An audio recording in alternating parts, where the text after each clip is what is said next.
गढ़चिरौली के आश्रम स्कूल के हॉस्टल में दर्दनाक वाकया हुआ है। हॉस्टल में सो रही 6 छात्राओं को रविवार रात जहरीले सांप ने डसा, जिनमें से 3 छात्राओं ने इलाज के दौरान दम तोड़ दिया। बाकी छात्राओं की हालत खराब है, वो अस्पताल में जिंदगी और मौत से लड़ रही हैं। आश्रम स्कूल में रात को सोते समय जहरीले सांप के काटने से 3 आदिवासी छात्राओं की मौत हो गई, जबकि दूसरी छात्राओं का इलाज चल रहा है। इनमें से एक छात्रा की हालत गंभीर है। इस भयावह हादसे के बाद आश्रम स्कूल के साथ साथ पूरे इलाके में हड़कंप मचा है और छात्राओं के परिजनों का रो रो कर बुरा हाल है। घटना 10 अगस्त की रात करीब 2 बजे की है। हॉस्टल के एक कमरे में करीब 79 छात्राएं सो रही थीं। इसी दौरान अचानक कमरे में सांप घुस गया और कुछ छात्राओं को उसने काट लिया। घटना के बाद छात्रावास में अफरा तफरी मच गई। सर्पदंश से प्रभावित छात्राओं को तत्काल धनोरा के स्वास्थ्य केंद्र ले जाया गया।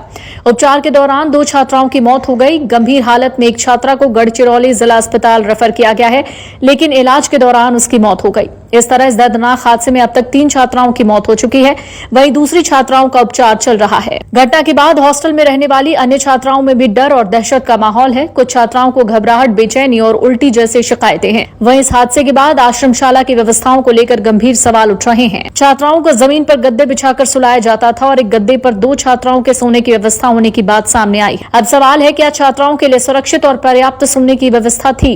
क्या छात्रावास को सांप और अन्य जहरीले जीवों से सुरक्षित रखने के पर्याप्त इंतजाम थे? जब तलाई की पुरानी पूर्ण अनुदानित आश्रमशाला एक संस्था के अंतर्गत संचालित होने की जानकारी है। 3 छात्राओं की मौत के बाद अब आश्रमशाला में छात्राओं की सुरक्षा और मूलभूत सुविधाओं को लेकर जांच की मांग उठ रही है। एक तरफ एक ही जो ब्रॉड डेड पेशेंट आई है,